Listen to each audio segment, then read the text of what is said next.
Je suis sœur Anne-Béatrice Faye, sénégalaise et sœur de l'Immaculée Conception de Castres.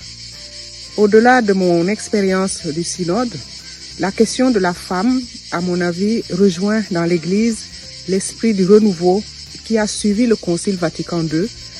Et en 1963, Jean XXIII avait reconnu le mouvement des femmes comme un signe des temps pour l'Église. Et c'est cette expérience d'intégration de l'Église et sa reconnaissance dans la vie de l'Église qui aujourd'hui est prise en considération. Et il est donc clair qu'il est nécessaire de mieux reconnaître le charisme et le rôle des femmes dans l'Église. Et nous partageons la même dignité, la même humanité, créée à l'image et à la ressemblance de Dieu.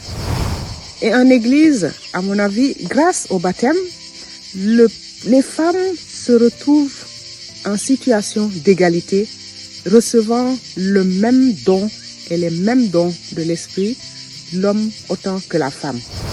Je pense que pour favoriser une plus grande implication des femmes dans l'Église synodale en mission, un changement de mentalité est indispensable, visant à établir une vision d'interdépendance, de solidarité entre hommes et femmes.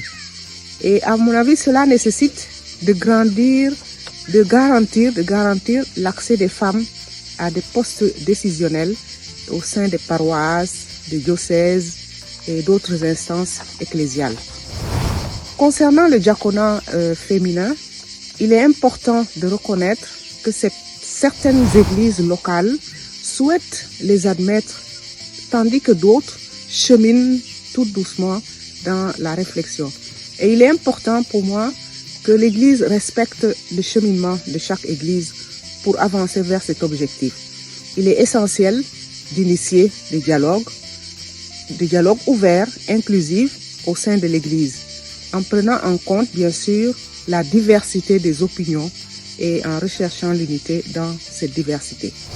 Aujourd'hui, de nombreuses femmes sont engagées dans l'Église et certaines occupent des postes importants, il faut le reconnaître, en pastoral, en catéchèse, en administration, etc. Mais dans toutes ces fonctions, elles sont toujours en second plan.